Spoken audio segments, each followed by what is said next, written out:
नमस्कार, स्वागत है आपका हमारी खास पेशकश बीच बाजार में। मैं हूं विवेक मित्तल और इस समय मार्केट की स्थिति पर नजर डालें तो एक रेंज में फंस गया बाजार। 26,000 पार तो किया निफ्टी ने कल के सत्र में भी, लेकिन उसके बाद अटेम्प्ट नहीं ले पा रहा। पूरी तरह से असफल हो रहा है मार्केट और कहीं ना कहीं इस समय 25,912 के आसपास निफ्टी चल रहा है और सेंसेक्स में करीब 40 अंक की गिरावट, 84,875। साथ ही अगर देखें तो निफ्टी आईटी में थोड़ी सी आज प्रॉफिट बुकिंग देखने के लिए मिल रही है, करीब 300 पॉइंट डाउन है। निफ्टी बैंक जरूर इस टर्न दिखाने की कोशिश कर रहे हैं, करीब 65 अंक बढ़कर कामकाज कर रहा है। लेकिन क्या कुछ रेंज रहेगी निफ्टी की और क्या 26,000 पर रुकेगा निफ्टी, इन सभी मुद्दों पर बात करने के लिए हमारे साथ मार्केट एक्सपर्ट जुड़ चुके हैं। हमारे साथ जुड़े हैं अहमदाबाद से मिस्टर कुश खुरसारा जी। कुश सर, हाय, गुड मॉर्निंग। कुछ सर, क्या लग रहा है ये निफ्टी कहाँ रुकेगा? ये 26,000 पर कोशिश तो कर रहा है रुकने की, लेकिन क्या ये सही स्टॉप है या अभी आगे और स्टॉप मिलेंगे उसको? मुझे लग रहा है अगर 26,100 के ऊपर गया ये, जहाँ पे एक ट्रेंड लाइन का रेजिस्टेंस है, तो मेरे ख्याल से सीधा 26,800 तक रुकेगा। तो आज का दिन, आज नेक्स्ट 2 दिन काफी क्रूशियल है, क्योंकि आज बैंक निफ्टी की एक्सपायरी है, कल निफ्टी एक्सपायरी है। तो वेट एंड वॉच, अगर 26,100 के ऊपर जाता है तो मुझे लगता है 26,400 के ऊपर जाएगा। और अभी फिलहाल मुझे लग रहा है कि मार्केट स्ट्रेंथ पॉजिटिव ही है। शायद आज थोड़ा नरमी से कारोबार हो रहा है, बट डेफिनेटली शॉर्ट कवरिंग आएगा। बिल्कुल, तो शॉर्ट कवरिंग आने की उम्मीद है और चूंकि एफ एंडो एक्सपायरी के बिल्कुल हम करीब बैठे हैं तो मार्केट में थोड़ी बहुत वॉलेटिलिटी तो देखना लाजमी भी होता है। और कल एफ एंडो एक्सपायरी होगी तो उससे पहले निफ्टी में उतार चढ़ाव आपको वाइल्ड स्विंग्स भी देखने के लिए मिल सकते हैं। लेकिन स्विंग्स कहाँ से पैदा होंगे? डेटा ड्रिवन होंगे। तो डेटा की बात करेंगे तो बढ़ते हैं हमारी खास पेशकश बाजार बोलता है पर।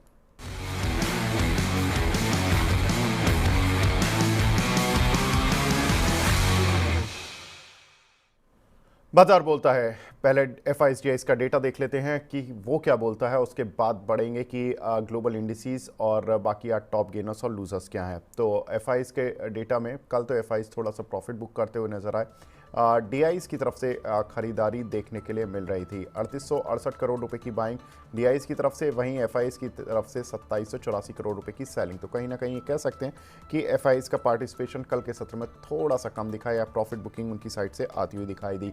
लेकिन ग्लोबल इंडिसेस किस तरह से ट्रेड कर रहे हैं, क्योंकि कल हमने देखा कि जब हम मॉर्निंग में कल बात कर रहे थे कि चाइना में जो स्टिमुलस आया उसकी वजह से उस समय शंघाई 2% ऊपर था, लेकिन बाद में शंघाई करीब 4% से ज़्यादा बढ़कर बंद हुआ और आज भी शंघाई करीब 2.25% ऊपर है, हैंसेंग 2% ऊपर है। तो जो दो इंडिसेस जो कि वर्क नहीं करती थी, जो साइडवेज पड़ी रहती थी, हैंसेंग और शंघाई, इन दोनों में ही अब पिछले 2 दिन से शानदार मूव देखने के लिए मिल रहा है। डाउ बल्कि सुस्त हो गया, करीब 0.25% बढ़कर कामकाज करा उसने, 83 अंक को बढ़कर बंद हुआ। साथ ही निकाई में फ्लैटिश रुझान है on the positive side, cost भी बिल्कुल फ्लैट है, 3 अंक गिरा हुआ है। लेकिन आज के टॉप गेनर्स और लूजर्स में कौन से शेयर हैं, तो उनकी लिस्ट देख लेते हैं। तो टॉप गेनर्स से शुरू करते हैं। पहले HEG, यहाँ पर करीब 9% का उछाल देखने के लिए मिला है, 2500 रुपये ये काउंटर पार कर चुका है। PPL फार्मा आज 7% ऊपर है, इस पर बात करेंगे।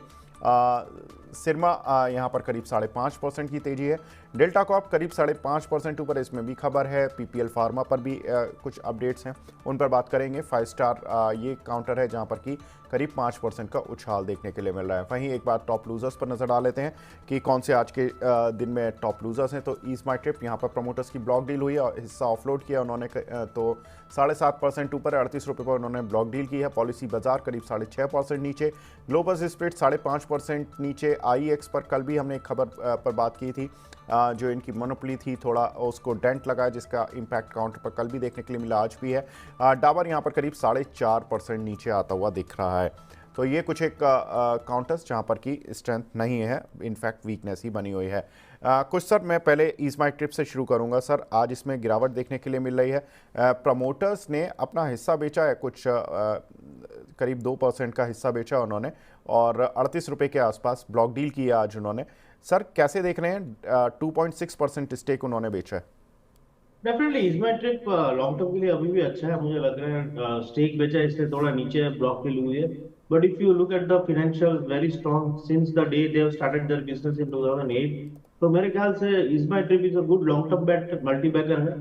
टाइम लगेगा ये सब स्टॉक्स को टर्न अराउंड होने में, बट मुझे लगता है कि इसमें ट्रिप को डेफिनेटली होल्ड करना चाहिए। जैसे ही देखो अभी मोबाइल ऐप की वजह से जिस तरह से आईपीओ का रूरल और टायर 2 टायर 3 सिटीज में डिमांड आ रहा है, तो ये सब बुकिंग भी धीरे धीरे शुरू होगा वहां से ऑनलाइन। तो EaseMyTrip would be preferred after MakeMyTrip, तो definitely EaseMyTrip is still a good buy for long term. जी सर, इससे तो एफपीओ ही ले आते आजकल। डिस्काउंट पर ब्लॉक डील का तो जमाना ही चला गया। ये तो मतलब अगेंस्ट द मार्केट रिदम चल रहा है, क्योंकि हमने देखा कि जो कंपनियां एफपीओ ला रही हैं उनको रिस्पांस मिल रहा है, जो कंपनी आईपीओ ला रही हैं उनको तो ज़मीन पर पैर रखने की जगह नहीं मिल रही है, वो तो रूम इतना ज़्यादा भर जा रहा है इन्वेस्टर से। तो ये 6% 7% डिस्काउंट पर ये डील करना, ये कहीं इन्वेस्टर के सेंटीमेंट को तो डेंट नहीं कर रहा, क्योंकि ये काउंटर 40 से 45 की रेंज में कब से फंसा हुआ है, चल ही नहीं रहा था। और दूसरा, वैसे अगर हम देखें तो कंपनी में प्रमोटर्स का हिस्सा ऐसा कोई कम भी नहीं है, करीब 64.2% हिस्सा था, जिसमें से उन्होंने 2.76% बेचा है। हाँ डेफिनेटली, तो मे भी पता नहीं वो लोग प्रोमोटर्स क्या सोच रहे हैं, but yes you are right, FPO लाना चाहिए था। बट कहीं ना कहीं कुछ होगा, टेक्निकल इश्यूज या कुछ तो लोगों ने सोच के किया होगा। So it's very difficult to comment, but rightly said, FPO आता होता तो इतना डिस्काउंट नहीं देना पड़ता। बिल्कुल। कुछ और खबरें सर, अगर हम देखें तो पीपीएल फार्मा, कल इन्होंने एक इन्वेस्टर प्रेजेंटेशन रखी। हमने देखा था कि Q1 के रिजल्ट्स के आसपास ये काउंटर 170 रुपये आ गया था, 160-70 रुपये, वहाँ से लगातार चल रहा है। और माना जा रहा है कि इस साल में इस कंपनी की जो अर्निंग्स होंगी वो काफ़ी शानदार देखने के लिए मिलेंगी, जिसकी वजह से आउटलुक अच्छा है। आउटलुक अच्छा होने की वजह से काउंटर Q1 से Q2 की ही जो समय सीमा रही है उसी में ही अच्छा चल गया, 60-70 रुपये चल गया counter. In terms of percentage अगर देखें तो करीब 40% के करीब ये काउंटर चल चुका है। क्या क्या देखना चाहिए सर अब इसमें चार्ट्स पर? हाँ डेफिनेटली, मुझे लग रहा है ये चार्ट्स पे अभी भी पिरामल फार्मा पे पॉजिटिव मोमेंटम है, बट ओवरऑल फार्मा इंडेक्स मुझे लग रहा है कि शायद थोड़ा प्रॉफिट बुकिंग देगा, क्योंकि जो ट्रेडिंग का जो पैसा है वो इज शिफ्टिंग टुवर्ड्स से मेटल स्टॉक्स, जिस हिसाब से चाइना की न्यूज आई है। तो शॉर्ट टर्म में भी मुनाफा नहीं मिलेगा, बट इफ यूर इन्वेस्टर 3-4 महीने होल्ड कर सकते हो, तो ऊपर की तरफ से मुझे लग रहा है यहाँ से 6 से 8% का अपमूव टू 250 लग रहा है। तो स्टॉप लॉस 228 का रख सकते हैं। So if you are investor definitely go ahead. जी, आपने मेटल की बात की सर, हिंडाल्को भी बजिंग में है और हालांकि वॉल्यूम के साथ है। आज उतनी स्ट्रेंथ नहीं है, लेकिन हमने देखा कि मेटल काउंटर्स ने कल और परसों अच्छा रनअप दिखाया। एक ने फेड की मीटिंग के बाद, फिर उसके बाद फ्यूल और मिला चाइना से, जहां पर कि रेट कट हुआ। अब कौन सा मेटल काउंटर रडार पर रखना चाहिए sir? Vedanta is on my radar. 478 पे जस्ट ब्रेकआउट हुआ है उसका, of inverted head and shoulder pattern. तो मेरे ख्याल से अगर नेकलाइन जो 478 है उसके ऊपर सस्टेन होता है, तो I believe the stock has activated target of 500। तो definitely Vedanta is on my radar. जी, हिंडाल्को पर सर आपका कोई व्यू है क्या? 740 का टारगेट है, बट फ्रेश बाइक नहीं, क्योंकि ऑलरेडी 696 पे ब्रेकआउट था। तो हम्म, ख्याल से एग्जिस्टिंग पोजीशन होल्ड कर सकते हैं 740 के टारगेट के लिए। बिल्कुल। कुछ एक सवाल भी लेते हुए चलते हैं सर। रेणु गोयल जी का सवाल है टीसीएस पर। इन्होंने 4320 रुपये के बाय किए हुए हैं। अभी थोड़ा सा लॉस हो रहा है, और परसिस्टेंट सिस्टम भी लिए हुए हैं इन्होंने 5421 रुपये के। दोनों पर लॉस हो रहा है सर, इस पर आपकी राय? हाँ डेफिनेटली, परसिस्टेंट सिस्टम पे maybe I would recommend to sell in short term. तो क्योंकि जिस हिसाब से रुपी स्ट्रांग हो रहा है डॉलर के सामने, तो आईटी स्टॉक्स थोड़े साइडवेज टू नेगेटिव रहेंगे। तो परसिस्टेंट सिस्टम इतना मोमेंटम नहीं देगा शॉर्ट टर्म में। 5300 नीचे ऊपर 55 की रेंज में रहेगा। तो it's better to avoid for trading, but yes investor hold कर सकते हैं, बट शॉर्ट टर्म ट्रेडर हो तो अवॉइड परसिस्टेंट सिस्टम। जी। लोमेश गोयल जी का सवाल है, मैनकाइंड की फ्रेश बाइंग बता दीजिए सर। लेवल्स कुछ बन रहे हैं क्या मैनकाइंड में? मैनकाइंड फार्मा डेफिनेटली मुझे लग रहा है कि ऑलरेडी एक अच्छा रैली दे चुके हैं। अभी 1950 अप्रोक्सीमेटली जब था इन द मंथ ऑफ अगस्त, वहां से नॉन स्टॉप रैली हमने 2700 2800 तक देखी है। तो ये लेवल पे खरीदने की राय नहीं है, बट थोड़ा अगर करेक्ट होता है तो 2600 के आसपास लेना चाहिए। ये लेवल पे खरीदना नहीं चाहिए, ऑलरेडी है। तो 2850 के आसपास आया तो एक बार बुक प्रॉफिट्स। जी। कुछ एक काउंटर्स जहां पर की खबरें भी हैं और कुछ ग्लोबल खबरें भी एक बार देख लेते हैं। अमेरिका में कंज्यूमर कॉन्फिडेंस इंडेक्स 3 साल के न्यूनतम स्तरों पर आता हुआ दिखाई दिया। तो अमेरिकन मार्केट्स में इसीलिए कल थोड़ी सी सुस्ती भी देखने के लिए मिली। लेकिन रेट कट से पहले के डेटा हैं, क्योंकि अब रेट कट आ गया तो उसका जो इम्पैक्ट होगा कंज्यूमर कॉन्फिडेंस पर वो अलग ही देखने के लिए मिलेगा। तो उतना ज़्यादा घबराने की भी ज़रूरत नहीं है। लेकिन अगर हम देखें तो चीन के एक्सपोजर से जुड़ी कंपनियों ने ग्लोबल मार्केट में कल धूम मचा कर रखी। वहाँ पर जहाँ भी अमेरिका में, यूरोप में जो भी शेयर लिस्टेड थे चीन के एक्सपोजर वाली कंपनियाँ, उनमें एक अच्छा सर्च देखने के लिए मिला। कुछ सर मैं दो कंपनियों, इनफैक्ट वैसे तो 4 कंपनियों के बारे में बात करूंगा, लेकिन 2 कंपनियां ऐसी हैं जिनका कि चाइना से सीधा रिलेशन है। टाटा मोटर्स, जिसकी कि जैगुआर लैंड रोवर की सेल चाइनीज़ मार्केट में होती है, उस पर कैसे चार्ट्स दिख रहे हैं। यूरोप में उनकी सेल होती है, यूरोप में रेट कट। अमेरिका में उनकी अच्छी सेल होती है, अमेरिका में रेट कट। चाइना में सेल होती है, चाइना में रेट कट। तीनों जगह फ़ायदा। एक कंपनी है सर किंगफा साइंस, इसकी जो ये इंडियन मार्केट में लिस्टेड है और ये चाइनीज़ कंपनी की सब्सिडरी है, और चाइनीज़ कंपनी इसमें 75% करीब स्टेक होल्ड करती है। सर इन दोनों पर आपका व्यू। ईक्वा साइंस मुझे लग रहा है थोड़ा प्रॉफिट बुकिंग में आएगा। 3400 के आसपास एक स्ट्रॉन्ग रेजिस्टेंस है जो 10 दिन की एवरेज है, और वो रेजिस्टेंस बन के चल रही है पिछले कुछ दिनों से। तो किंगफा साइंस सेल, मुझे लग रहा है ये स्टॉक 2800 के आसपास है, तो would be a good level to enter. और दूसरा कौन सा स्टॉक था? Sir Tata motor. Tata motor मुझे लग रहा है डेफिनेटली आज थोड़ा वीक है, बट 960 के आसपास 200 एवरेज है, तो वहां पे सपोर्ट है। तो as investor, not for traders, investor के हिसाब से डेफिनेटली बाय करना चाहिए। It was looking good till yesterday for trading, but आज जिस हिसाब से नीचे आया है, मुझे लग रहा है ट्रेडिंग नहीं करना चाहिए, बट इन्वेस्टमेंट करो। 960 के स्टॉप लॉस से ऊपर मुझे लग रहा है 1030 तक, दिवाली तक आएगा। बिल्कुल सर, क्योंकि हम देख रहे हैं कि 1 अगस्त से ये काउंटर लगातार वीकनेस ही दिखा रहा है। इसने थोड़ी सी स्ट्रेंथ दिखाने की कोशिश की थी 29 अगस्त को, लेकिन उसके बाद फिर लगातार वीकनेस। तो जहाँ जहाँ ग्लोबल फ्रंट पर इसके बिजनेस हैं और वहाँ जितना अच्छा वहाँ पर सीन बन रहा है, तो ऐसा लग रहा है कि buy on rumour sell on news वाली कहानी इसके साथ चल रही है कि जब तक एक्सपेक्टेशंस थी, जब तक ये चला, और जैसे ही एक्सपेक्टेशंस पूरी होने के बिल्कुल एंड पॉइंट पर आया, वहाँ से प्रॉफिट बुकिंग आ गई। लेकिन सर बता रहे हैं कि इसमें निचले स्तरों पर बाइंग करना ज़्यादा ठीक है। सर कुछ एक और काउंटर्स जिन पर की मैं बात करना चाहूँगा। एक इम्पॉर्टेंट डेवलपमेंट हो रहा है कि भारत में भी ब्याज दरें घट सकती हैं। ये एक बहुत बड़ी खबर है, और ये हम नहीं कह रहे हैं, ये S&P भी कह रहा है और JP मॉर्गन भी कह रहा है। S&P तो ये कह रहा है कि अक्टूबर में ही रेट कट आ सकता है। अक्टूबर में पॉलिसी भी मीटिंग भी है 7 से 9 अक्टूबर के बीच में, तो उस समय हो सकता है कि RBI गवर्नर कुछ रेट कट कर सकते हैं, ऐसा S&P मानता है। क्योंकि हमने देखा है कि जो इंडिया का इन्फ्लेशन है वो 2% तक की रेंज पर भी आ गया है, जो WPI इन्फ्लेशन है। तो ये काफ़ी एक अच्छी राहत भरी बात है RBI गवर्नर के लिए। और अगर हम देखें तो 6.5% के इंटरेस्ट रेट के साथ हमें अभी चलना ठीक नहीं लग रहा, ऐसा S&P वगैरह जो भी ग्लोबल ब्रोकरेज हाउसेज हैं वो ऐसा मान रहे हैं। JP मॉर्गन ने भी कहा कि इस ब्याज साइकिल में जो RBI है वो करीब 50 बेसिस पॉइंट तक का रेट कट कर सकता है। तो ये बड़ी इंपॉर्टेंट पॉलिसी होगी इस बार की, देखना कि 7 से 9 अक्टूबर के बीच में जब 9 अक्टूबर को अनाउंसमेंट्स होंगी, क्या रेट कट होंगे या नहीं। लेकिन JP मॉर्गन ने एक बड़ी इंटरेस्टिंग बात कही है। उन्होंने कहा कि अगर रेट कट होता है तो जो बैंक्स के नेट इंटरेस्ट मार्जिन है वो 10 बेसिस पॉइंट तक घट जाएंगे अभी फ़िलहाल में, क्योंकि जो इंटरेस्ट रेट का जो स्प्रेड है उस पर उतना ज़्यादा उनको मार्जिन नहीं मिल पाएगा। सर बैंक निफ्टी वैसे तो स्ट्रेंथ दिखा रही है, लेकिन इस बार का रेट कट थोड़ा अलग होगा, क्योंकि हम हायर पॉइंट से थोड़ा नीचे फिसलेंगे रेट में, तो स्प्रेड थोड़ा सा बैंकिंग के लिए थोड़ा प्रॉब्लमेटिक होगा। Axis bank, HDFC bank, ICICI और जितने भी लीडिंग बैंक्स हैं, सर क्या आउटलुक है आपका? हाँ, मुझे लग रहा है लीडिंग बैंक्स में HDFC बैंक लीड करेगी, but PSU bank would give a good support जो नहीं चला है। तो मेरे ख्याल से अभी अगर 55,000 के आसपास जाना है, तो मुझे लग रहा है कि PSU बैंक्स में खरीदारी करनी चाहिए। PSU बैंक्स में सर आपकी टॉप पिक? हाँ, मेरी टॉप पिक रहेगी BOB। I think BOB is looking good at 241। Stop loss is 238, target 255 in next 2 weeks. जी सर, कल PNB QIP के बाद कल भी पिटा, आज भी पिट रहा है। हालांकि कल F&O बैन में था, आज F&O बैन से बाहर भी आ गया। क्या करना चाहिए इस काउंटर पर आप?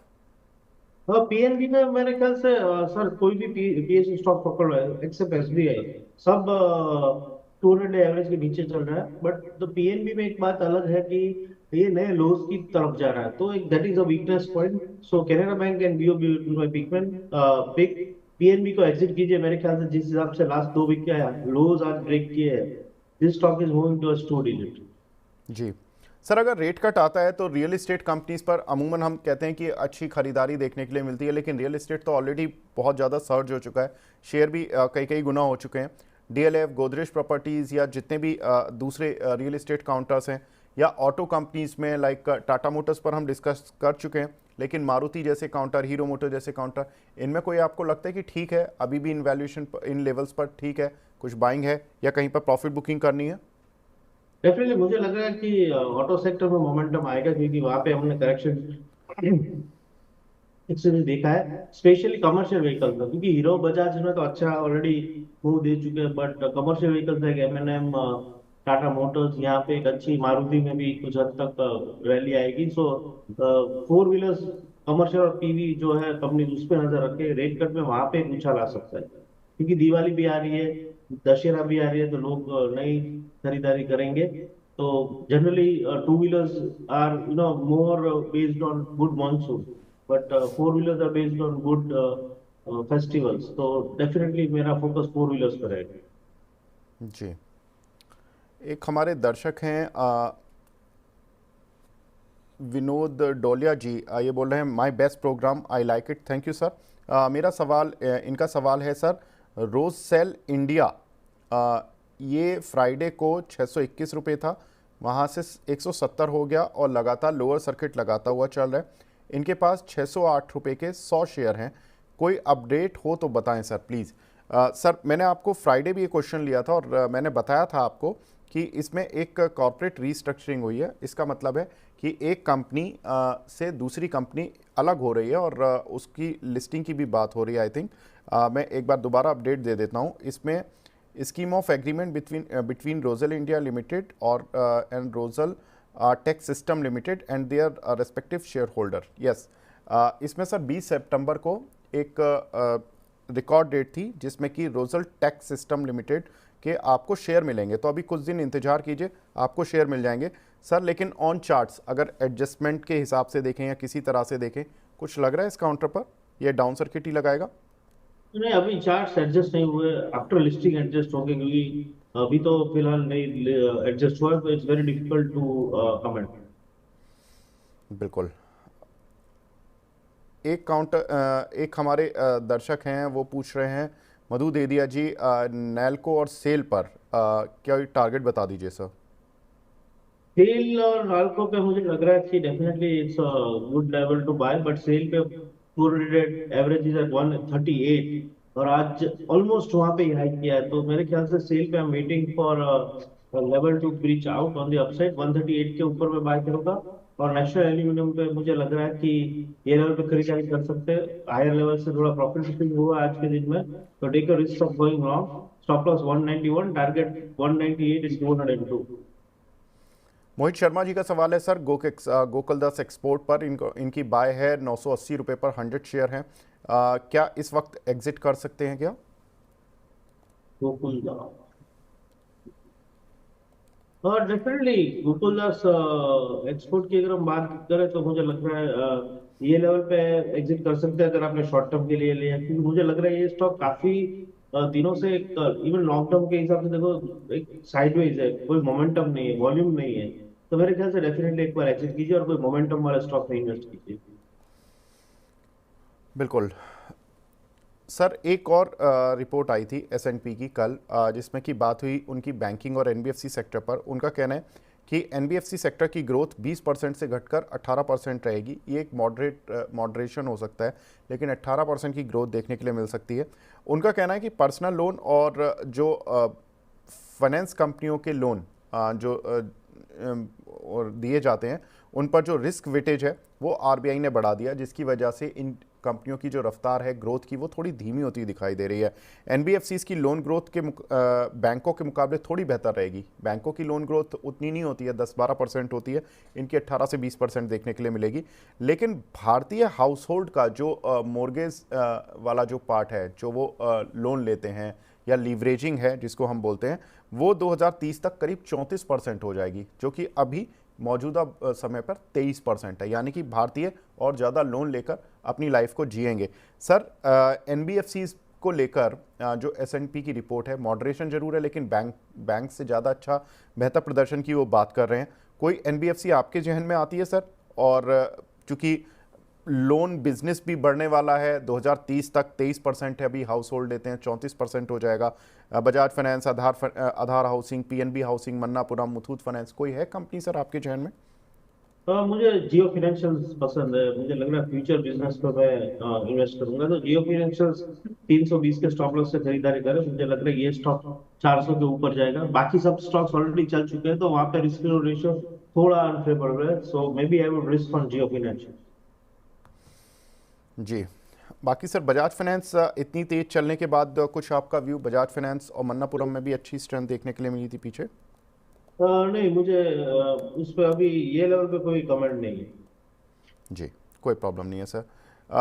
एक और इम्पॉर्टेंट खबर, सेबी ने एफपीआई यानी कि एफआईज जो होते हैं उनके रजिस्ट्रेशन के नियम आसान करने का प्रस्ताव रखा है। उसके लिए जो कंसल्टेशन पेपर है वो 15 अक्टूबर तक के लिए फ्लोट होगा, उस पर पब्लिक कमेंट सेबी मांग रही है। तो ये एक इम्पॉर्टेंट डेवलपमेंट है। अगर एफआईज के लिए नियम आसान हो जाते हैं तो एफआईज इंडिया में और ज़्यादा इन्वेस्ट करेंगे। हमने देखा भी कि पिछले कुछ सत्रों में एफआईज ने अच्छी बाइंग की, बारिंग कल का सत्र जिसमें कि एफआईज की कुछ सेलिंग थी। कुछ सर जो एफआईज की अगर बाइंग आती है वहाँ डीआईज अच्छी बाइंग कर ही रहे हैं। Sir, Indian brokerage house companies को कैसे देख रहे हैं? एंजल वन, एमओएसएल, जियोजित, इडलवाइज और डेट सिक्योरिटी से जुड़ी पीएनबी गिल्ड्स जैसी कंपनीज। हाँ, मुझे लग रहा है कहीं ना कहीं मुझे अच्छा लग रहा है। बट लॉन्ग टर्म के हिसाब से अच्छा लग रहा है। कहीं ना कहीं ब्रेकआउट बाय ऑन डिप्स रहेगा। ये लेवल पे खरीदारी नहीं करूंगा, बट थोड़ा यहाँ से 5 to 10% करेक्शन, क्योंकि already we have seen a good rally on all such financial stocks. तो मेरे हिसाब से मैं अभी फिलहाल मोमेंटम नहीं देख रहा हूँ। Momentum definitely shifting to PSU stocks again, like NTPC, RA, PFC, REC. तो शॉर्ट टर्म में मुझे नहीं लग रहा है। जी। अब हमारे साथ दूसरे खास मेहमान भी जुड़ चुके हैं। हमारे साथ शरद मिश्रा सर भी जुड़ चुके हैं, शरद-मिश्रा.com से। Sharad sir, hi, good morning sir. Thank you very much sir, काफ़ी समय बाद आपसे मुलाकात हो रही है on air. Good morning Vivek ji. Sir, guest coordination team आपसे टाइम नहीं ले पा रही थी या आप नहीं दे पा रहे थे सर? नहीं नहीं विवेक जी, आपके लिए देखिए टाइम ही टाइम, आप कभी हुक्म कीजिए सर, ऑलवेज हाजिर जी सर। चलिए, बिल्कुल। कुछ सर, मुझे पता है कि मुझे बताया गया था कि आप 10:55 तक ही आज टाइम दे पाएंगे। चलने से पहले सर आपकी कोई टॉपिक? टॉपिक अभी देना मुश्किल है, क्योंकि 2 दिन एक्सपायरी है, वॉलेटाइल रहेगा। इसलिए मैं ट्रेडिंग पर्सपेक्टिव से अभी 2 दिन जनरली मैं रेकमेंड नहीं करता हूँ। बट स्टिल भी जो भी स्टॉक्स हम डिस्कस किए, लाइक बैंक ऑफ बड़ौदा या मारुति, वो रिस्क ले सकते हैं। चलिए, ठीक है। तो तो कुछ सर, आप हमारे साथ जुड़े सर, बहुत बहुत शुक्रिया हमसे जुड़ने के लिए, अपना प्रीशियस टाइम देने के लिए। Thank you sir. Sharad sir, अब आपके पास आता हूं सर। ये जो FY25 में एक रिपोर्ट आई है क्रिसिल की, जिसमें कि उन्होंने कहा है कि जो रिटेल सेक्टर की ग्रोथ है, आय की ग्रोथ, वो 8 से 10% देखने के लिए मिलेगी। उन्होंने कहा कि मॉनसून अच्छा रहा, महंगाई कंट्रोल में है, त्योहारी सीज़न शुरू हो चुका है, शादियों का सीज़न शुरू हो रहा है। तो यहाँ से इंडियन रिटेल सेक्टर के लिए अच्छी ग्रोथ देखने के लिए मिलेगी। सर, जब रिटेल सेक्टर की बात होती है तो फैशन से, कपड़ों से जुड़े हुए मान्यवर, AB फैशन, ज्वेलरी से जुड़े हुए शेयर लाइक कल्याण ज्वेलर, PCJ, सेंचुरी टेक्सटाइल, जो ज्वेलरी से जुड़े हुए हैं कल्याण ज्वेलर, PCJ, और फिर टेक्सटाइल से जुड़े हुए सेंचुरी टेक्सटाइल और बॉम्बे डाइंग जैसे काउंटर जहन में आते हैं। सर, कोई काउंटर है जो आपको लगता है कि इस पूरी थीम में थोड़ा दमदार शेयर है, इस पर बैट लगा सकते हैं?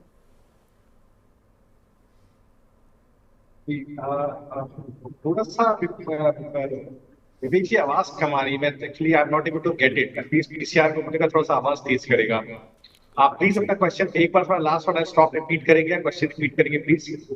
सर, रिटेल सेक्टर पर क्रिसिल की रिपोर्ट आई है जिसमें कि उन्होंने कहा कि इंडिया का जो फेस्टिव सीज़न है और इन्फ्लेशन कंट्रोल में है, मॉनसून अच्छा रहा, और त्योहारी सीज़न भी जो शादियों का सीज़न है वो भी आ रहा है, उसके चलते रिटेल सेक्टर अच्छा करेगा, 8 से 10% की ग्रोथ आएगी।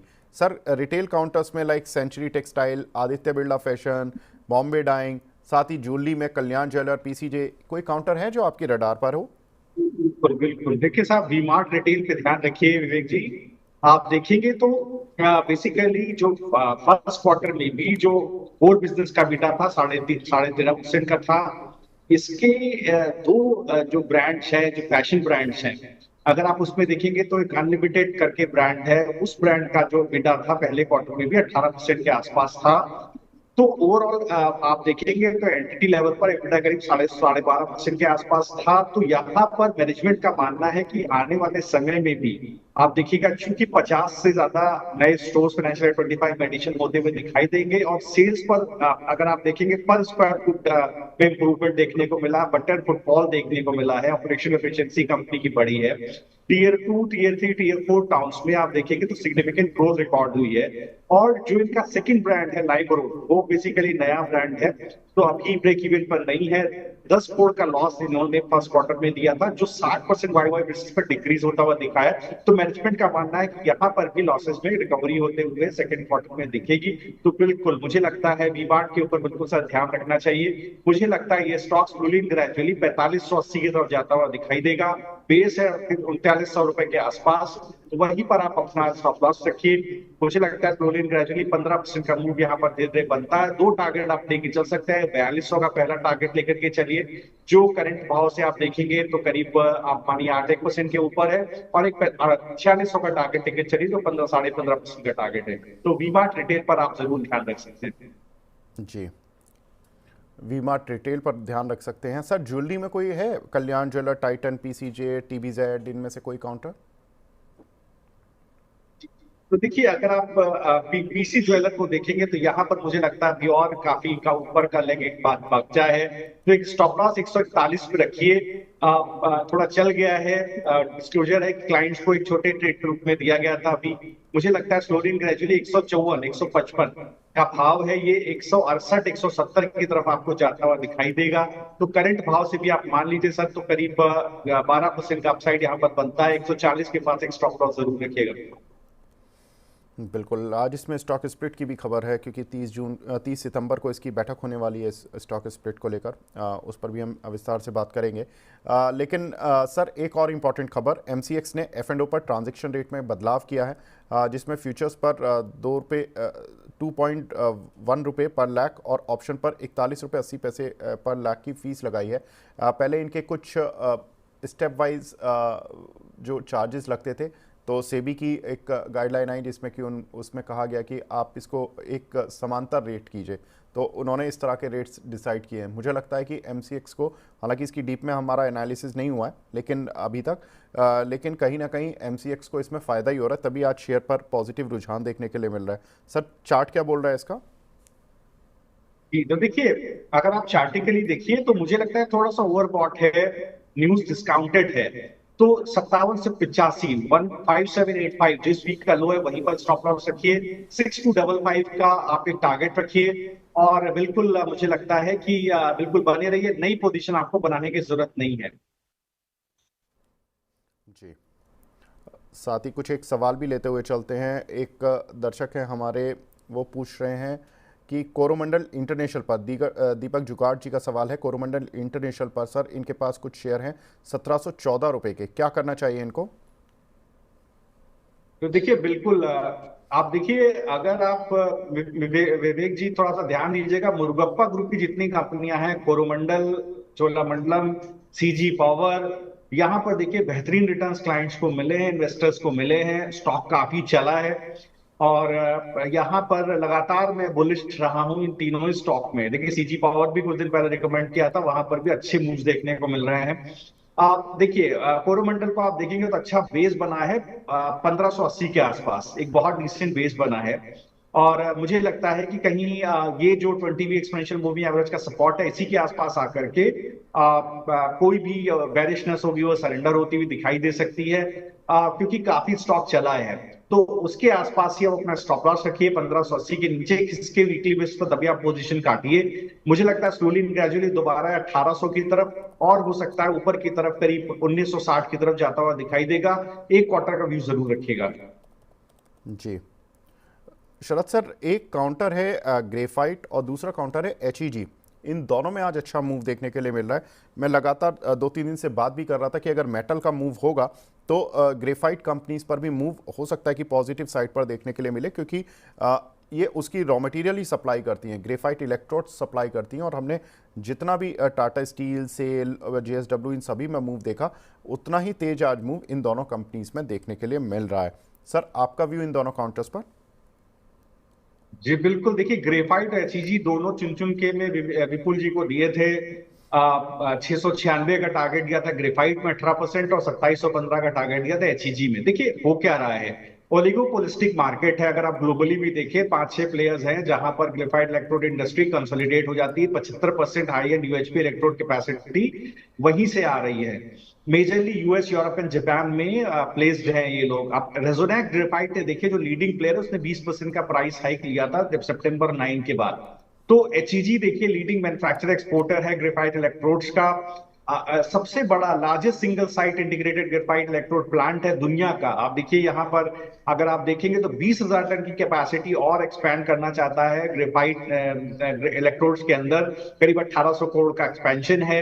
अगर आप ग्रेफाइट इंडिया को देखें, लार्जेस्ट इंडियन प्रोड्यूसर है ग्रेफाइट इलेक्ट्रोड्स का, और ग्लोबली भी देखें अच्छी कैपेसिटी है। आप ग्रेफाइट का एक सबसे अच्छा प्लस पॉइंट ये है कि अगर आप ग्रेफाइट को देखेंगे तो जो हाई एंड यूएचपी इलेक्ट्रोड्स होते हैं वो काफी अच्छे मार्जिन जिसमें क्लॉक होते हैं, जो लार्जर डायमीटर के होते हैं वहां पर इसकी काफी कैपेसिटीज हैं।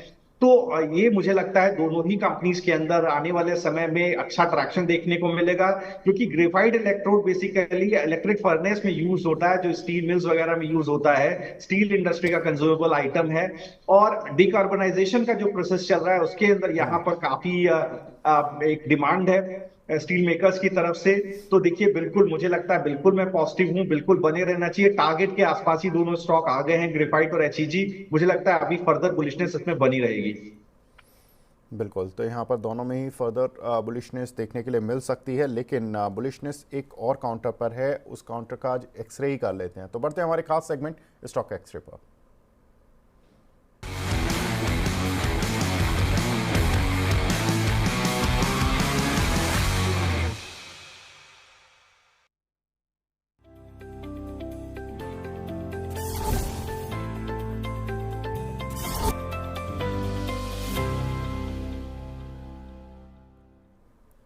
स्टॉक एक्सरे आज इसमें बात करेंगे हम डेल्टा कॉर्प के काउंटर पर, जहां पर कि आज हमने देखा कि मॉर्निंग के सेशन में करीब 10% का उछाल था, अभी भी 6% की तेजी बनी हुई है।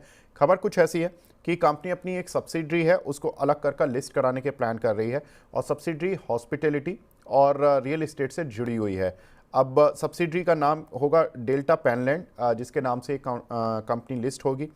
हर शेयर धारक को, यानी कि जिसके पास डेल्टा कॉर्प के मान लीजिए 100 शेयर हैं, उसको डेल्टा पेनलैंड के भी 100 ही शेयर मिलेंगे। तो ये एक अच्छी बात है, जिसकी वजह से आज इस काउंटर में तेजी देखने के लिए मिल रही है। अब अगर हम देखें तो ये जो सब्सिडरी है, ये इसका कितना बड़ा कंट्रीब्यूशन है, क्या करती क्या है, इसके बारे में जान लेते हैं। ये जो हॉस्पिटैलिटी वाला सेगमेंट है डेल्टा कॉर्प का, ये अभी भी कंपनी की आय में केवल 5% ही हिस्सा रखता है, और इसका जो FY24 में जो रेवेन्यू था वो करीब 51 करोड़ था। तो डेल्टा कॉर्प का रेवेन्यू करीब 1000 करोड़ और इसका करीब रेवेन्यू 51 करोड़ रुपए। साथ ही अगर देखें तो FY24 में माफ़ कीजिएगा, हॉस्पिटैलिटी सेगमेंट में करीब 6 करोड़ का घाटा देखने के लिए मिला था, यानी कि ये सेगमेंट अभी लॉस में है। लेकिन अच्छी चीज़ ये है कि अभी जो Q1 के नतीजे आए थे अप्रैल जून क्वार्टर के, ये सेगमेंट प्रॉफिट में आ गया। करीब इस सेगमेंट में 1 करोड़ 34 लाख रुपए का प्रॉफिट हुआ। अब ये देखना होगा इंटरेस्टिंग कि कितना बड़ा ये सेगमेंट बन पाता है और कितना ये प्रॉफिट जनरेट कर पाता है। अब अगर देखें तो डेल्टा पेनलैंड का कारोबार क्या है, हॉस्पिटैलिटी तो हमने बात कर ली, लेकिन इसके पास है क्या, एसेट बेस क्या है, वो भी देख लेते हैं।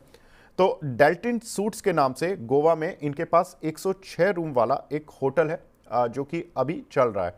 दूसरा, इनका 10 एकड़ में 176 रूम का 5 स्टार होटल है, जो कि दमन में है, वो भी चल रहा है। तो ये 2 प्रॉपर्टीज तो इनकी चल रही हैं हॉस्पिटैलिटी सेगमेंट में। साथ ही कंपनी का एक 440 रूम का रिजॉर्ट गोवा में अंडर कंस्ट्रक्शन स्टेज में, और ये एडवांस स्टेज में, यानी कि ये जल्दी शुरू हो जाएगा और यहां से जो रेवेन्यू आना शुरू होगा वो जबरदस्त हो सकता है। ये कंपनी के लिए टर्न अराउंड हो सकता है। साथ ही एक और चीज, कंपनी के पास गोवा में 88 एकड़ जमीन पड़ी हुई है, जिस पर कंपनी कह रही है कि हम रिजॉर्ट और वाटर पार्क भी लाने के प्लान कर रहे हैं। तो ये कुछ एक योजनाएं हैं, कुछ कंपनी योजनाओं पर काम कर रही है, और 2 इनके होटल्स चल रहे हैं। एक 5 स्टार होटल दमन में चल रहा है और एक डेल्टन सूट्स के नाम से गोवा में चल रहा है। तो ये कहीं ना कहीं डेल्टा कॉर्प की इस सब्सिडरी का लेखा जोखा है। कंपनी हालांकि अभी जो डेल्टन पेनलैंड जो कि ये हॉस्पिटलिटी सेगमेंट की कंपनी है, लॉस में है, लेकिन पिछले साल तक लॉस में थी, Q1 से प्रॉफिट में आना शुरू कर दिया है।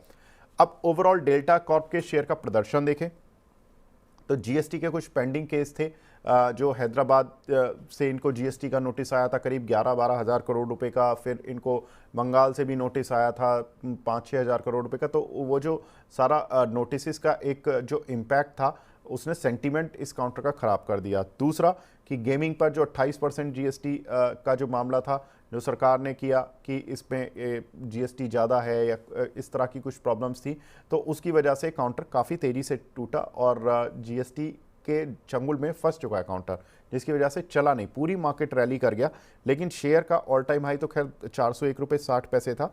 लेकिन जून 2023 में जब ये काउंटर 231 से 260 की रेंज में चल रहा था, उस समय सारे मामले खुले कि जीएसटी के नोटिस से और गेमिंग पर जीएसटी, तो उसके बाद से काउंटर लगभग 50% टूट गया और उसके बाद से रिकवर ही नहीं हुआ।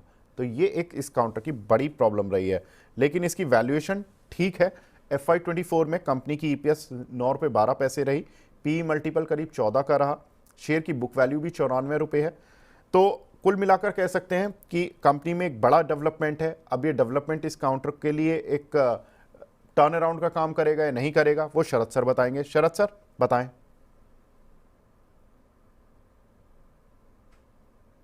कैपेसिटी एक्सपेंशन अच्छा खासा है, जैसा आपने डिस्कस भी किया। 2020 से मैं देख पा रहा हूं कि मतलब 2023 से एक ग्रीनफील्ड एक्सपेंशन प्रोजेक्ट है दरगल में, जो करीब 3000 करोड़ की कैपेसिटी से बना रहे हैं। अदरवाइज भी इनका काफी अच्छे प्रोजेक्ट्स हैं। देखिए प्रॉब्लम कहाँ है, प्रॉब्लम टैक्सेशन का सबसे ज्यादा है इनके ऊपर, जैसा आपने डिस्कस किया। इस वजह से आप देखिए स्टॉक अपना 50 वीक एक्सपोनेंशियल मूविंग एवरेज के ऊपर कभी जा ही नहीं पा रहा है। जुलाई 2023 मतलब 2023-24 तो देखिए 1.5 साल से लगभग आप देखेंगे 1.25 साल से स्टॉक अपने 50 एक्सपोनेंशियल मूविंग एवरेज के ऊपर नहीं गया है। जून में के बाद इसने टेस्ट करना शुरू किया 50 एक्सपोनेंशियल मूविंग एवरेज को, बट तोड़ा नहीं है, लेकिन हायर हाइज बन रहे हैं। मई के बाद से आप देखिए हायर हाई स्टॉक में बन रहे हैं। स्टॉक कंसोलिडेट कर रहा है 124 रुपए से 130 रुपए की ट्रेजेक्टरी में। तो ये जो कंसोलिडेशन है, ये मुझे दिखा रहा है कि कहीं ना कहीं हो सकता है 50 एक्सपोनेंशियल मूविंग एवरेज का ब्रेकआउट आए और स्टॉक 157 तक आपको जाता हुआ दिखाई दे। अब 157 वही जोन है जो बेसिकली इसका 25 सितंबर का 2023 के बाद का ब्रेकडाउन जोन है। तो वहां तक का मूव आता है 15-1%। तो विवेक जी मुझे लगता है कोई भी अगर एग्रेसिवली ट्रेड करना चाहे डेल्टा को आपको, तो 123-129 के आसपास का अपना स्टॉप लॉस जोन बनाए और 157 के टारगेट के लिए 14-15% ऊपर के टारगेट के लिए प्ले करे। जब तक ये जोन नहीं टूटेगा 157-160, जो सितंबर 2023 का ब्रेकडाउन का जोन है, ऊपर के लेग नहीं खुलेंगे। ये एक बार जोन अगर टूट गया तो स्टॉक ऊपर की तरफ 190-200 रुपए की तरफ जाएगा, बट उसके लिए there is some fundamental decent fundamental news which needs to get discounted in this particular counter। तो वहां पर देखना बहुत जरूरी होगा। तो एक टेक्निकल मूव मुझे लगता है 160 की तरफ इसमें बिल्कुल पॉसिबल है। सर स्टॉप लॉस क्या लगाकर रखें पोजीशन का? हाँ, तो 123 से 129 के बीच में कंसोलिडेशन है, तो 123 पे आप वीकली लेवल पर स्टॉप लॉस लगाइए। बिल्कुल। तो 122-23 का एक स्टॉप लॉस लगाकर 160 रुपए के टारगेट्स शरद सर दे रहे हैं इस काउंटर पर, क्योंकि डेवलपमेंट कुछ इस तरह का है कि सब्सिडरी डिमर्ज होगी, उसके बाद ये सब्सिडरी को ये लिस्ट करा रहे हैं और उसमें 1:1 का शेयर रेशो दे रहे हैं, यानी कि जिसके पास डेल्टा का एक शेयर है उसको सब्सिडरी का भी एक शेयर मिलेगा। वो सब्सिडरी स्टॉक एक्सचेंज में लिस्ट हो जाएगी। वो सब्सिडरी किस चीज़ की है? वो हॉस्पिटैलिटी सेक्टर की है और रियल एस्टेट की है। हॉस्पिटैलिटी में इनके पास 2 होटल हैं फ़िलहाल, जो कि एक दमन में है, एक गोवा में है। उस पर कंपनी पैसा बना रही है। एक होटल इनका तैयार होने वाला है जो रिजॉर्ट से 440 रूम्स का, और एक इनके पास 88 एकड़ की लैंड पड़ी हुई है जिस पर कंपनी एक्सपेंशन प्लान कर रही है। तो ये कुछ एक ट्रिगर पॉइंट है जो कि इस काउंटर को कुछ फ्यूल देने की कोशिश कर सकते हैं। सर ने भी टारगेट 160 रुपये का दिया है। स्टॉक एक्सरे को तो यहाँ पर ही रोकते हैं, बढ़ते अपने खास सेगमेंट छोटे शेयर ऊंची छलांग पर।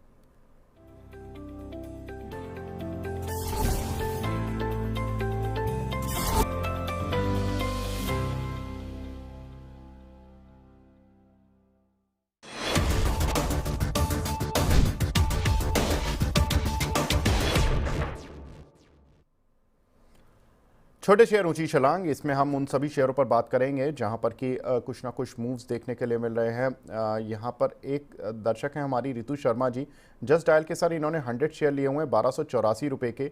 एडवाइस करें कब तक होल्ड करना चाहिए?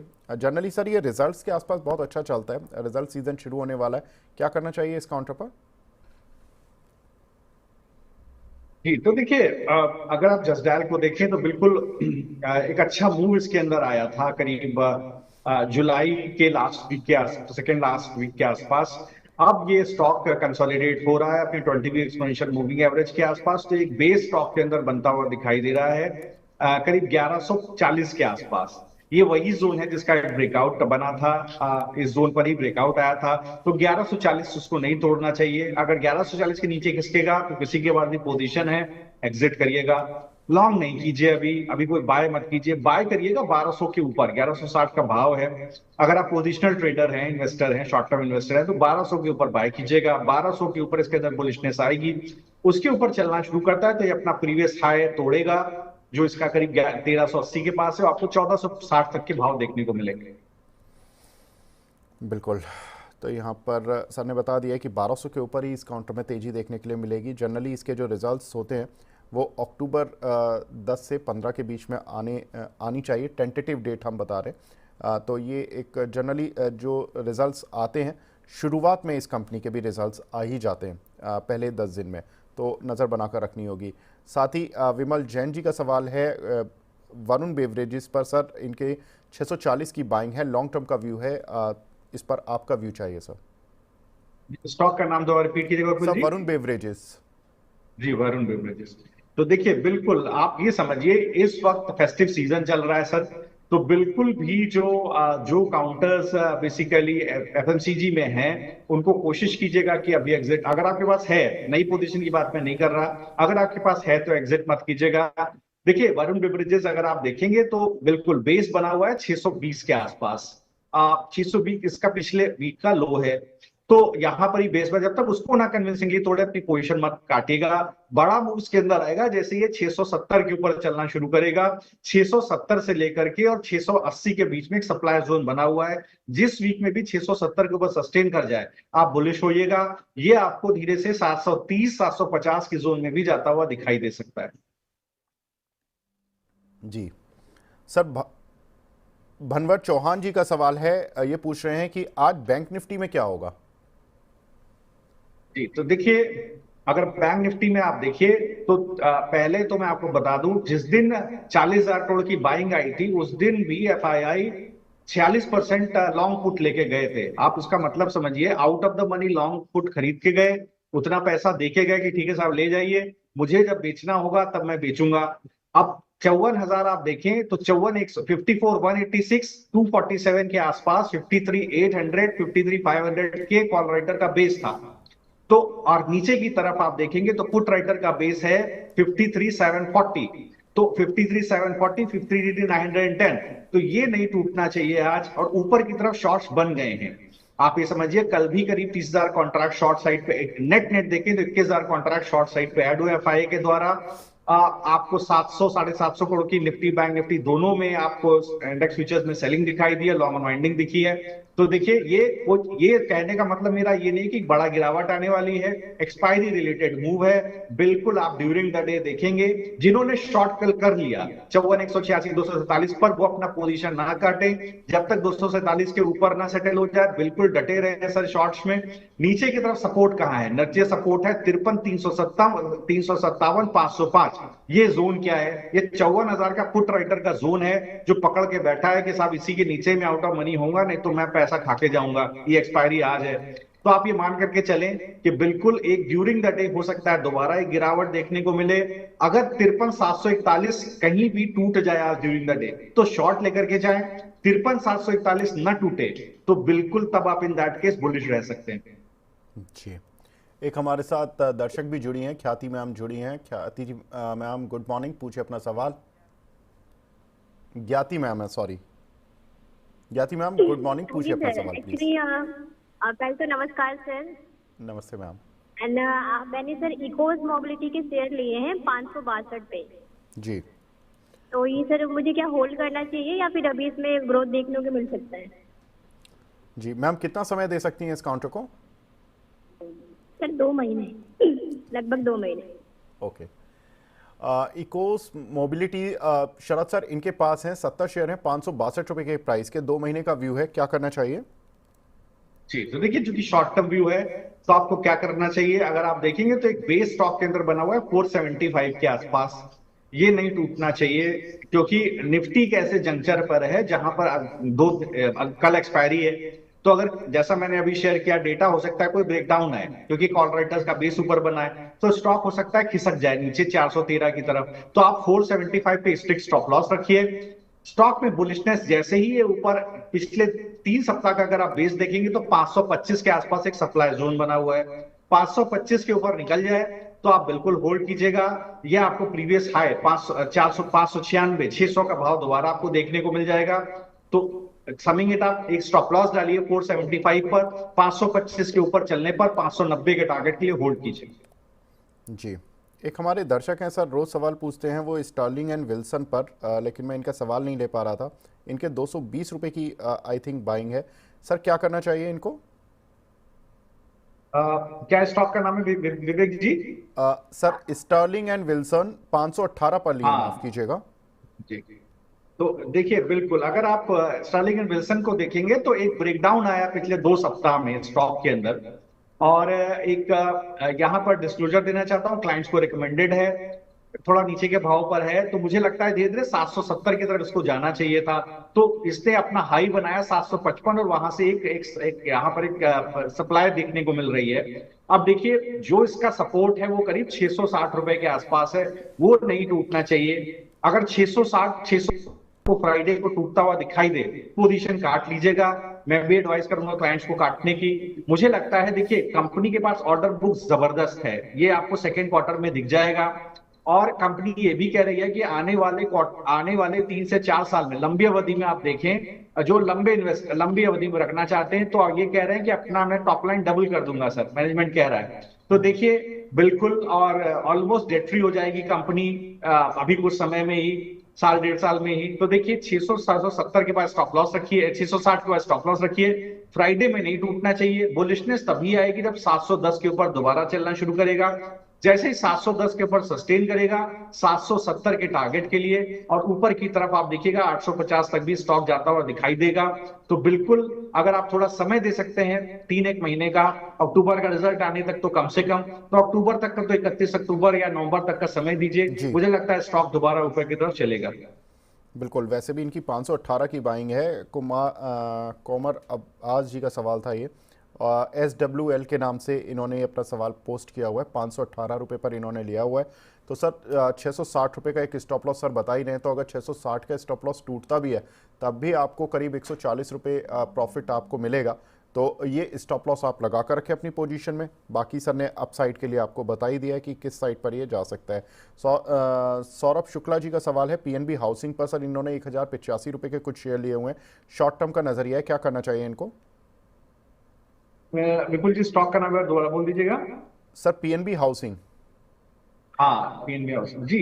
देखिए तो यहाँ पर आप देखिएगा, बिल्कुल अगर आप हाउसिंग के स्टॉक्स इस वक्त देखेंगे तो इसके अंदर जो छोटे स्टॉक्स हैं, एप्टस है, ठीक है, इस तरह के जो छोटे स्टॉक्स हैं वहां आपको ज्यादा वैल्यू मिल रही है। आवास है, एप्टस है, तो वहां पर आप अगर रहते तो बहुत अच्छा रहता। पीएनबी और कैनफिन होम्स में एक थोड़ी प्रॉफिट बुकिंग देखने को मिल रही है। आप कैनफिन को मैंने स्टडी किया है, वहां लास्ट क्वार्टर में अगर आप देखें तो जो कमर्शियल डिपॉजिट के थ्रू फंड रेज हुआ था उसकी कॉस्ट थोड़ी ज्यादा थी। मैनेजमेंट का मानना है कि अब इंटरेस्ट रेट गिरेगा तो थोड़ा सा कॉम्पिटिटिवनेस थोड़ा सा गिरेगी, तो उस केस में की कॉस्ट ऑफ फंड कम होती हुई दिखाई देगी। और देखिए पीएनबी हाउसिंग में भी देखिए तो एक बेस बना हुआ है 914-915 रुपए के आसपास। अगर आप थोड़ा समय दे सकते हैं तो बिल्कुल इसको होल्ड कीजिए। जैसे ही ये स्टॉक कहीं इसी वीक का हाई 1030-35 के ऊपर सस्टेन करेगा, ये दोबारा आपको 1180 के जोन में जाता हुआ दिखाई देगा। हाउसिंग सेक्टर को लेकर के मैं अभी पॉजिटिव हूं, क्योंकि मुझे लगता है कि जब जैसे इंटरेस्ट रेट थोड़ा सा डिक्रीज होगा, एक न्यूज में एक्सपेंशन देखने को मिलेगा।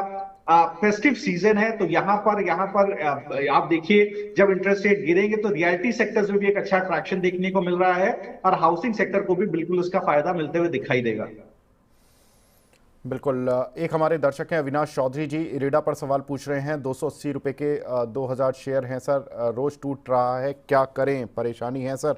बिल्कुल, चला भी उसी तरह से था जी। तो देखिए इरिडा को आप देखिए जब से इन्होंने कैपिटल रेस किया है इसके बाद भी आप देखेंगे तो यहाँ पर स्टॉक चला नहीं है। 220-221 ये वो जोन है जहां पर सपोर्ट बना हुआ है स्टॉक का। 3 सप्ताह से स्टॉक ने सपोर्ट जोन को भी तोड़ा नहीं है, ये भी अच्छी बात है। तो देखिए ये सपोर्ट अगर टूट जाए 219 का तो बिल्कुल फ्राइडे को तो या कभी भी किसी भी फ्राइडे को तो आप जरूर पोजीशन काटिएगा। मुझे लगता है जैसे ही 230 के ऊपर स्टॉक सेटल होगा, ये स्लोली एंड ग्रेजुअली स्टॉक बड़े मूव के लिए तैयारी करेगा। 230 और 240 इसका सबसे ये सप्लाई जोन बना हुआ है, इसके अंदर 240 आप पकड़ लीजिए। 240 के ऊपर एक बार सस्टेन कर जाए तो मुझे लगता है धीरे धीरे ये 280 का इसके अंदर टारगेट खुलेगा, जो एक बड़ा टारगेट है ऊपर की तरफ 22-1% का। थोड़ा सा पेशेंस आपका टेस्ट करेगा, होल्ड कर लीजिए। बिल्कुल, थोड़ा सा पेशेंस देना पड़ेगा सर, क्योंकि ये काउंटर पेशेंस तोड़ने में बड़ा पक्का है। जिन लोगों ने पहले बाइंग किया था उनका भी पेशेंस टूट गया था, बहुत सारे लोग जल्दी निकल गए, अब गिर रहा है तो पेशेंस अब टेस्ट कर रहा है। कल्पेश चौकसी जी का सवाल है, जोमेटो पे क्या करें सर? तो बिल्कुल देखिए जोमेटो को बिल्कुल होल्ड कीजिए। जोमेटो का अगर आप मैनेजमेंट को सुनिए तो उनका भी मानना है कि सर ऐसा है कि डिस्पाइट ऑफ द फैक्ट कि जो प्रीमियम मेंबरशिप है वहां पर एक ग्रोथ देखने को मिली है। जो सर्च प्राइसिंग है उसको कंपनी ने बहुत अच्छे से मैनेज किया है। तो और इसके अलावा आप देखेंगे तो बहुत अच्छा ट्रैक्शन है जोमेटो में। और जो ब्लिंकिट इनका प्लेटफॉर्म है उसमें काफी कैपेसिटी एक्सपेंशन कर रहे हैं, उसकी डिमांड बहुत अच्छी है। तो डिस्क्लोजर देना चाहूंगा, मैंने 300 रुपए का टारगेट दिया था, अचीव हो गया है इसी वीक में स्विंग हाई में। ये मुझे लगता है धीरे धीरे 325 रुपए की तरफ जाएगा। पोजिशनली थोड़ा होल्ड कर लेंगे तो 360 तक के टारगेट भी इसमें खुलते हुए दिखाई देंगे। अब अगर आपको यहाँ से पोजीशन होल्ड करनी है तो आपको 280 रुपए पर एक स्टॉप लॉस रखना पड़ेगा। जी, एक हमारे साथ दर्शक भी जुड़े हैं, शफीक अहमद जी। अहमद साहब नमस्कार सर, पूछिए अपना सवाल। नमस्कार सर। नमस्कार सर, पहले तो मुझे आपके कार्यक्रम की तारीफ कर लेने दीजिए सर, बहुत ही शानदार प्रोग्राम है, बहुत ही शानदार। हम रिटेल निवेशकों के लिए सर बहुत बढ़िया। सर मेरा क्वेश्चन ये है कि मेरे पास वीएसटी इंडस्ट्रीज के 430 की बाइंग से 20 शेयर है और फ्यूजन माइक्रो के सर 290 की बाइंग से 25 शेयर है। तो मैं ये जानना चाह रहा हूँ कि इस पे बने रहूं या क्या इसमें एवरेज भी कर सकता हूँ? जी बिल्कुल, पूछ लेते हैं। फ्यूजन माइक्रो के 290 रुपए के भाव के कुछ शेयर हैं शरद सर, फिर वीएसटी इंडस्ट्रीज पर भी सवाल पूछूंगा। पहले सर फ्यूजन फाइनेंस पर बता दीजिए। जी तो देखिए अगर आप फ्यूजन फाइनेंस को देखेंगे, मैं फंडामेंटली इस कंपनी को ट्रैक नहीं करता हूं, तो यहाँ पर एक ब्रेकडाउन देखने को मिला है। देखिए 284 रुपए के आसपास ये इसमें ब्रेकडाउन आया है। बिल्कुल आप एक काम करिए, इस स्टॉक से बिल्कुल आप निकलिए। अगर आप ये स्टॉक चेंज करना चाहते हैं तो आप आवाज फाइनेंसियर्स या एप्टस वैल्यू पर हाउसिंग में आप चले जाइए। आप देखिएगा वहां पर आपको काफी सस्ते स्टॉक है, 25-26 के पी पर काम कर रहे हैं और बड़ी मार्केट है सर, तो वहां हो सकता है आपको एक अच्छा ट्रैक्शन देखने को मिले। अगर आप फाइनेंस में भी जाना चाहते हैं तो फिर आप कोशिश कीजिए बजाज फाइनेंस को इस वक्त आप खरीदिए। आप वहां पर आपको हो सकता है कि अच्छी वैल्यू देखने को मिले।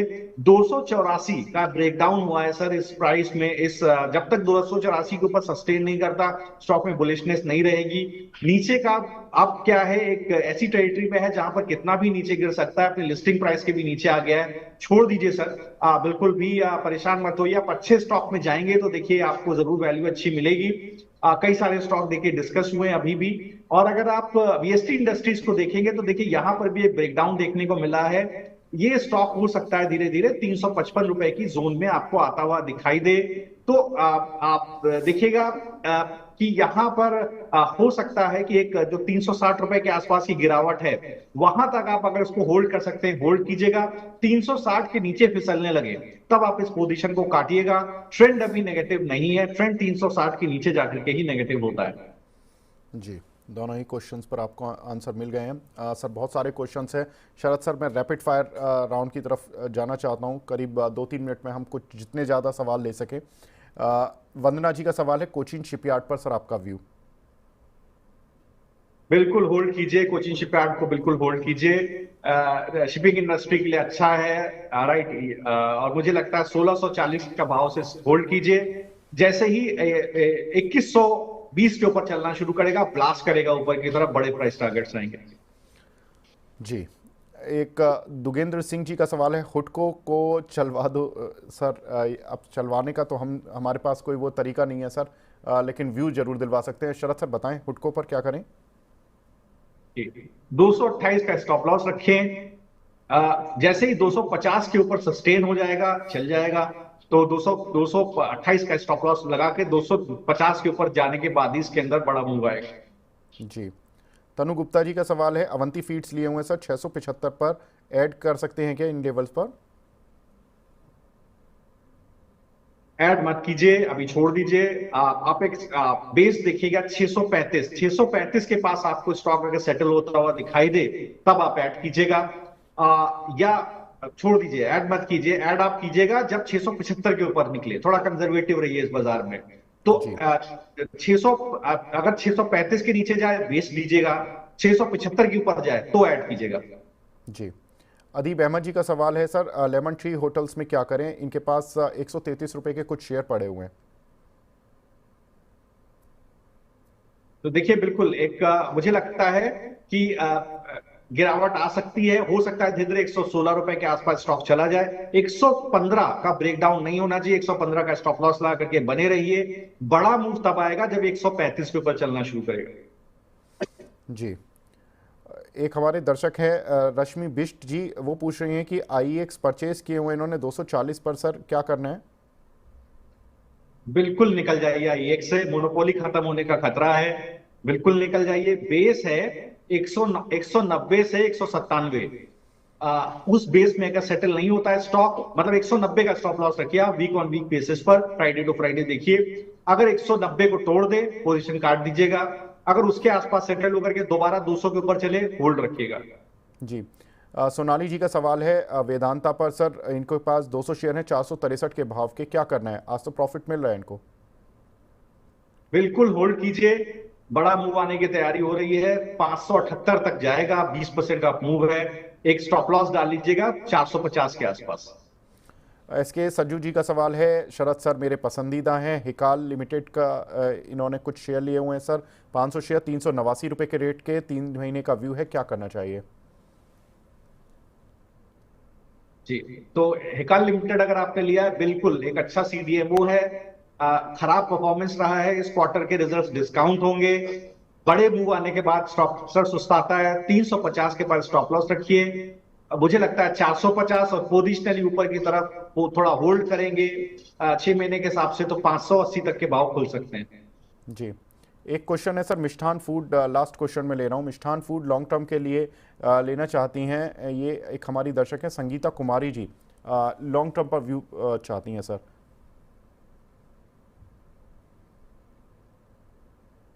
जी, तो देखिए मिष्ठान फूड्स को अगर आप देखेंगे तो यहाँ पर अच्छा कंपनी है। रिटर्न ऑन कैपिटल मुझे 88% के आसपास दिख रहा है।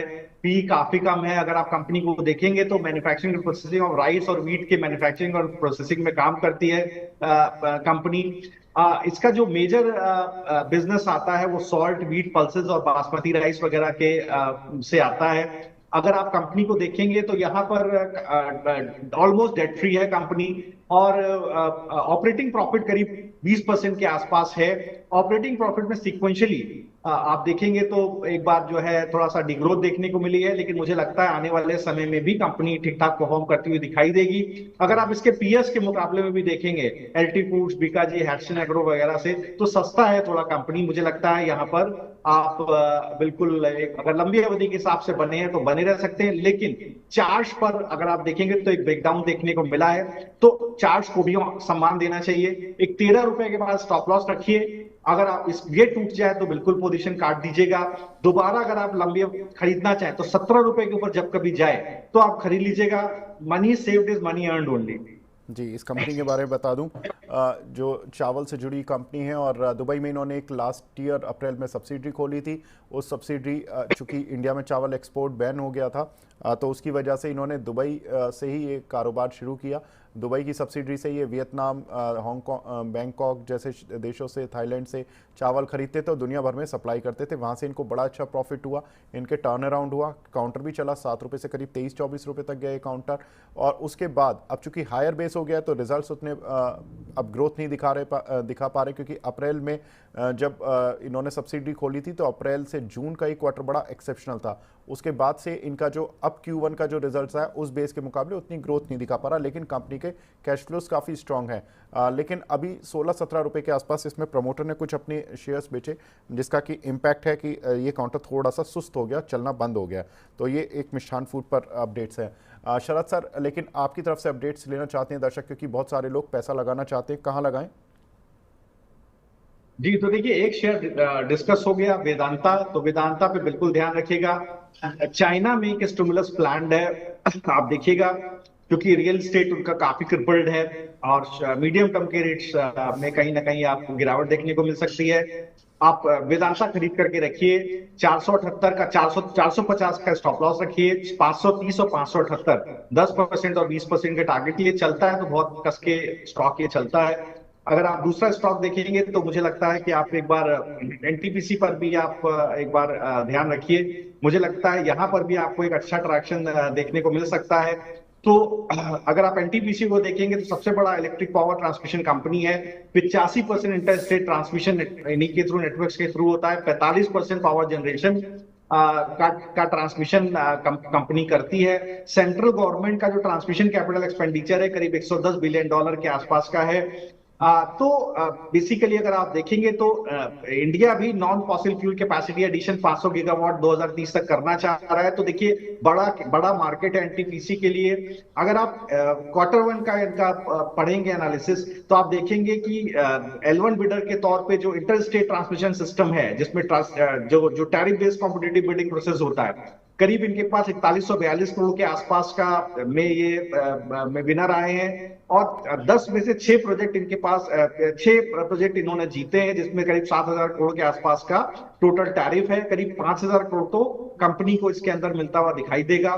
तो ये फर्स्ट क्वार्टर में ही इन्होंने बोला था। बिल्कुल स्टॉक को बिल्कुल मुझे लगता है होल्ड कीजिएगा। स्लोली एंड ग्रेजुअली हो सकता है स्टॉक के जो करंट भाव है उससे भी ऊपर करीब आपको 480 तक के भाव तक यह जाता हुआ दिखाई दे सकता है। तो 440 और 480 के टारगेट के लिए आप अगर एनटीपीसी को होल्ड कर सकते हैं तो बिल्कुल कीजिए। बिल्कुल। एनटीपीसी में खबर भी है कि एनटीपीसी की जो सब्सिडरी है एनटीपीसी ग्रीन, उसका आईपीओ आ रहा है और 10,000 करोड़ रुपए का आईपीओ होगा, फ्रेश इक्विटी होगी। एनटीपीसी उसमें डाइल्यूट नहीं कर रही है कुछ भी स्टेक, ये एक अच्छी बात है। और एनटीपीसी ग्रीन की कैपेसिटी जो अगली 6 सालों में बढ़नी है वो कई गुना तक बढ़नी है। तो एक अच्छी खबर एनटीपीसी के साथ जो कि इस काउंटर को बूस्ट दे रही है। सर का टारगेट 480 रुपये का है। वेदांता पर सर ने एक कॉल बताया, कुछ भी हमारे साथ थे, उन्होंने भी हमें बताया कि वेदांता अच्छा लग रहा है उनको।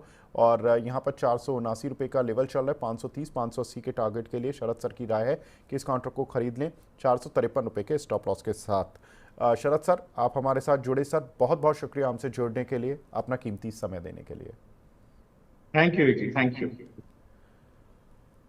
तो बीच बाजार को तो यहां पर रोकने का समय आ गया है, लेकिन आपकी स्ट्रैटेजी रुकनी नहीं चाहिए। 4 बजे हमारा खास शो मेरी सिप मेरा सवाल देखना ना भूलें, जहां पर हम बताते हैं म्यूचुअल फंड्स और एसआईपी से जुड़ी हुई जानकारियां। इस सिप से तो नींद टूटती है, लेकिन केवल जागना नहीं, आगे भी तो बढ़ना है। उसके लिए चाहिए एक और सिप। हर महीने छोटी छोटी रकम के इंस्टॉलमेंट यानी सिस्टमैटिक इन्वेस्टमेंट प्लान से शुरू कीजिए निवेश। लेकिन पैसे बढ़ाने वाली कौन सी सिप आपके लिए रहेगी अच्छी?